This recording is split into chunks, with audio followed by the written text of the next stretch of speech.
इस दरवाजे से उस दरवाजे, इस केबिन से उस केबिन, इस काउंटर से उस काउंटर दौड़ते रहे और बच्ची दर्द से तड़पती रही उस गाड़ी में।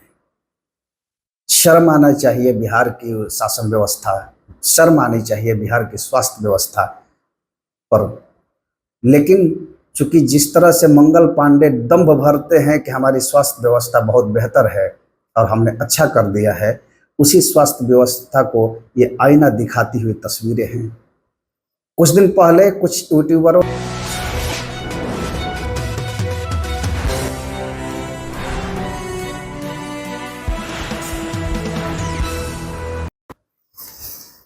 नमस्कार, मैं हूं दीपक विशाल और आप देख रहे हैं बिग न्यूज 9।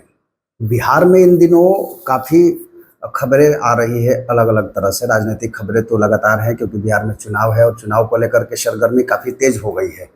लेकिन कुछ खबरें ऐसी भी हैं जिसको जानना बहुत ज़रूरी हो गया है। तो सिलसिलेवार तरीके से हम उन खबरों को पहले शॉर्ट में जान लेते हैं और उसके बाद फिर उस पर विस्तार से हम चर्चा करेंगे। तो सबसे पहली खबर जो है वो ये है कि हाजीपुर में एक कैदी की कस्टडी में मौत हो गई है और कस्टडी में मौत होने के बाद हाजीपुर में दरोगा को काफ़ी पीटा गया। तो दूसरी खबर यह है कि बिहार में चिराग पासवान चुनाव लड़ने वाले हैं विधानसभा का, ऐसी अटकलें लगाई जा रही हैं। इस पर भी हम विस्तार से चर्चा करेंगे कि क्या है मुद्दा और किस वजह से चुनाव लड़ना चाहते हैं और लड़ना भी चाहते हैं या नहीं, तो ये भी हम विस्तार से समझेंगे।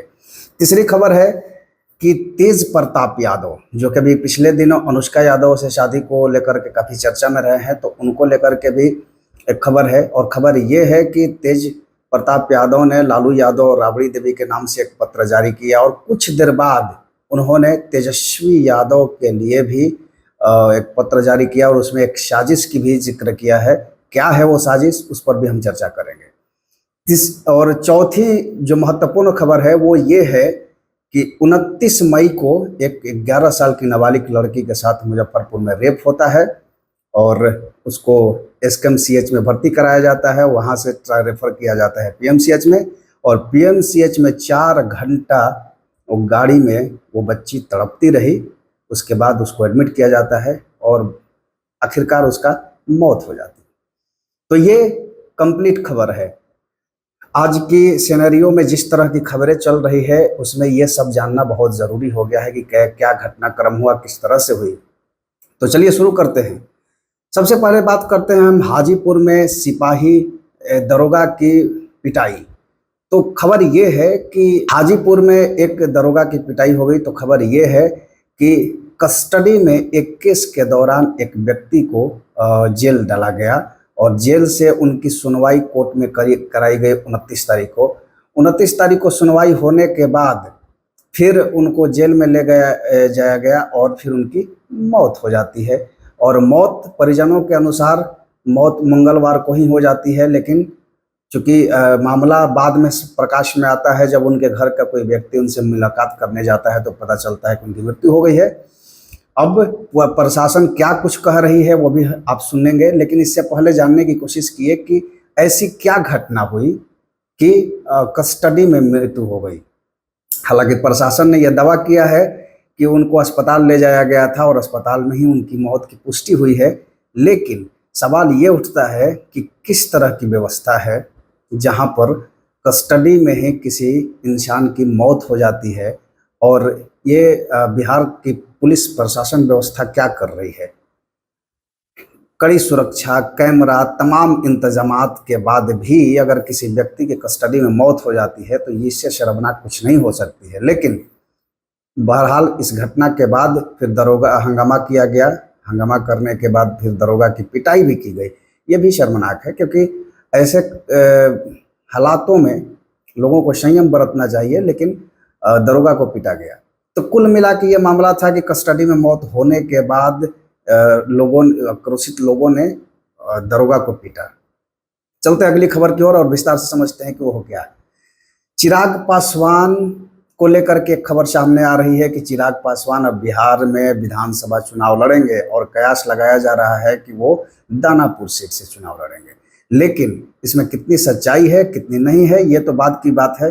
फिलहाल ये चर्चा करते हैं कि क्यों चिराग पासवान को बिहार में चुनाव लड़ने की सोचने की जरूरत पड़ रही है।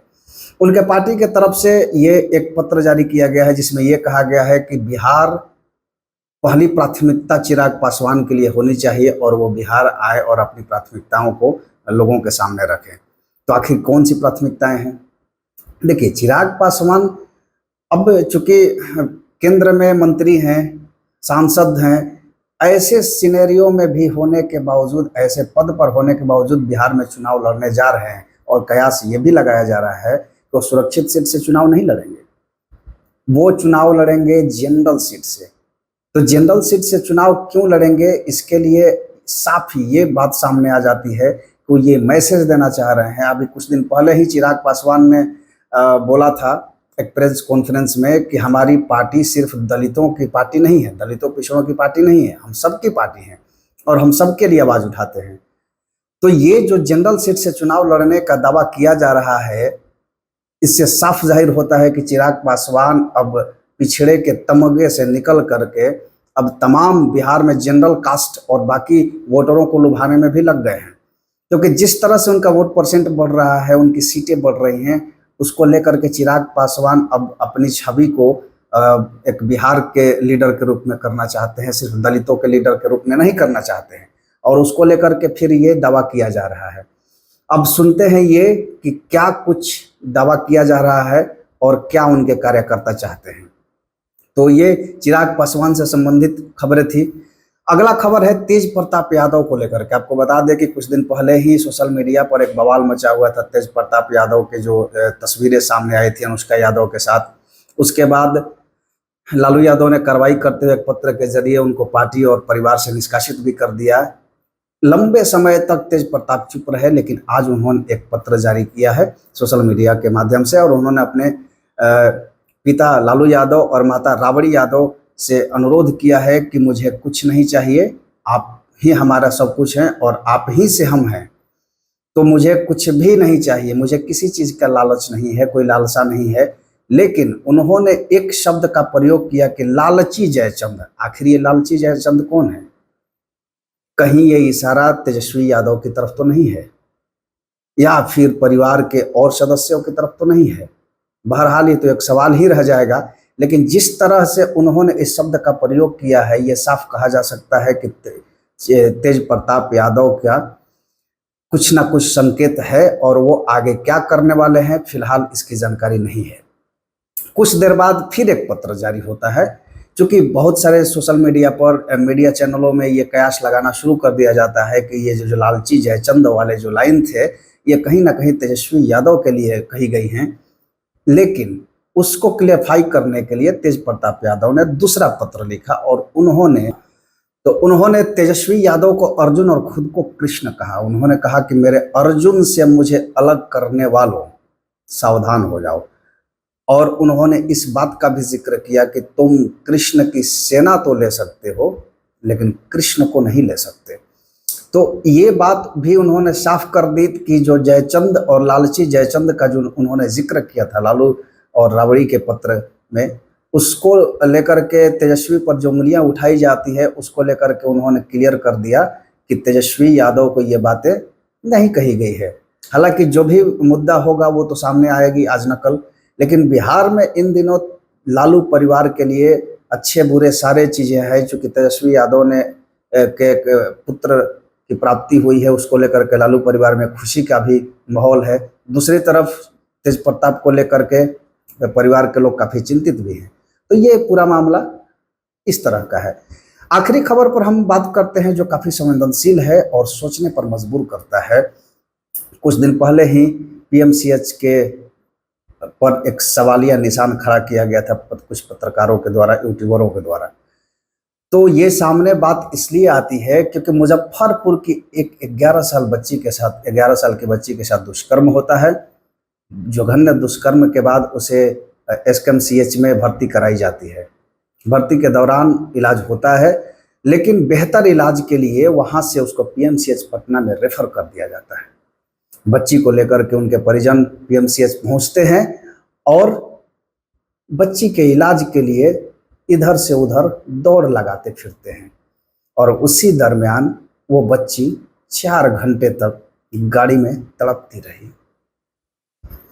सवाल ये उठता है कि क्या नीतीश कुमार का सुशासन और नीतीश कुमार की शासन व्यवस्था इतनी लचर हो गई है कि एक रेप पीड़िता नाबालिग बच्ची के लिए एक बेड नहीं मिल सका, या इतने डॉक्टर होने के बावजूद उस बच्ची के लिए एक डॉक्टर भी मौजूद नहीं हो सके।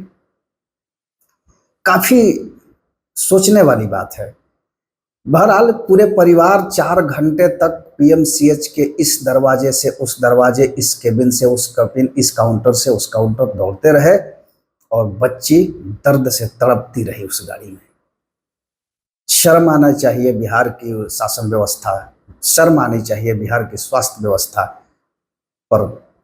लेकिन चूंकि जिस तरह से मंगल पांडे दंभ भरते हैं कि हमारी स्वास्थ्य व्यवस्था बहुत बेहतर है और हमने अच्छा कर दिया है, उसी स्वास्थ्य व्यवस्था को ये आईना दिखाती हुई तस्वीरें हैं।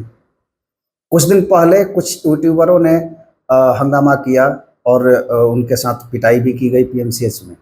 तो क्या पीएमसीएच में गुंडे पाले जा रहे हैं, या पीएमसीएच अपने कार्यशैली से भटक गया है, या तो सरकार का कोई प्रेशर नहीं है, प्रशासन का डर नहीं है?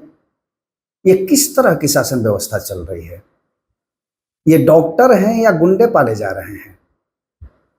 सवाल तो उठना जरूरी है, क्योंकि एक नाबालिग बच्ची के रेप से जुड़ा हुआ मामला है और जिसको त्वरित कार्रवाई करनी चाहिए, उसके इलाज पर ध्यान देना चाहिए, वो नहीं हुआ और उसको 4 घंटे तक तड़पाने के बाद हॉस्पिटल में एडमिट किया गया और आखिरकार उसकी मौत हो गई। इस मौत का जिम्मेवार कौन है? कौन करेगा इस मौत का भरपाई? जब एक बच्ची के इलाज के लिए उसके परिवार घंटों दर बदर भटक रहे हैं, तो ऐसी शासन व्यवस्था और ऐसी स्वास्थ्य व्यवस्था का क्या करे बिहार? एक आम पब्लिक सरकार को वोट देती है, टैक्स देती है कि उसे शिक्षा स्वास्थ्य में सुधार मिले, अच्छी स्वास्थ्य मिले, स्वास्थ्य व्यवस्थाएं मिले, अच्छी शिक्षा का हकदार होती है। और जब वही स्वास्थ्य व्यवस्था इतना लचर मिले कि इलाज के अभाव में लोग अपना दम तोड़ दे, तो क्या करे ऐसी सरकार का? आप रैलियां पर रैलियां किए जा रहे हैं, आप ये कह रहे हैं कि हम पहलगांव वाले मामले को लेकर के, मैं ज़्यादा नहीं बोलना चाहूँगा क्योंकि बहुत सारा सेंसिटिव मामला है और इसको लेकर के काफ़ी चीज़ें अभी सोशल मीडिया पर और न्यूज़ पर चल ही रही है। आप देख सकते हैं कि सरकार का क्या रवैया है। लेकिन इतना ज़रूर है कि जिस जान के पीछे आप ये कहते हैं कि हमने पाकिस्तान को सबक सिखा दिया, तो इन जो दरिंदे हैं इनको सबक कौन सिखाएगा जो हमारे देश के अंदर हैं, जो स्वास्थ्य व्यवस्था पर एक कलंक है? इनको कौन सबक सिखाएगा? क्या इन्हें सबक नहीं सिखाना जाना चाहिए? तो बच्ची 4 घंटा गाड़ी में तड़पती रही दर्द से और 4 घंटा बाद उसे एडमिट किया जाता है और उसकी मौत हो जाती है। तो ये है बिहार की स्वास्थ्य व्यवस्था की दशा। तो ऐसे तमाम खबरें जो बिहार से अलग अलग चीज़ों से आती है, अलग अलग माध्यमों से आती है, मैं उन खबरों को एक्सप्लेन करता हूँ, आपके सामने विस्तारित तरीके से रखता हूँ। क्या सुधार करने की ज़रूरत है, किस तरह का और भी आप इन्फॉर्मेशन चाहते हैं, कमेंट बॉक्स में बताइए और मैं आपको बिहार के उन तमाम खबरों से रूबरू कराते रहेंगे। आप देखते रहिए बिग न्यूज़ 9। नमस्कार।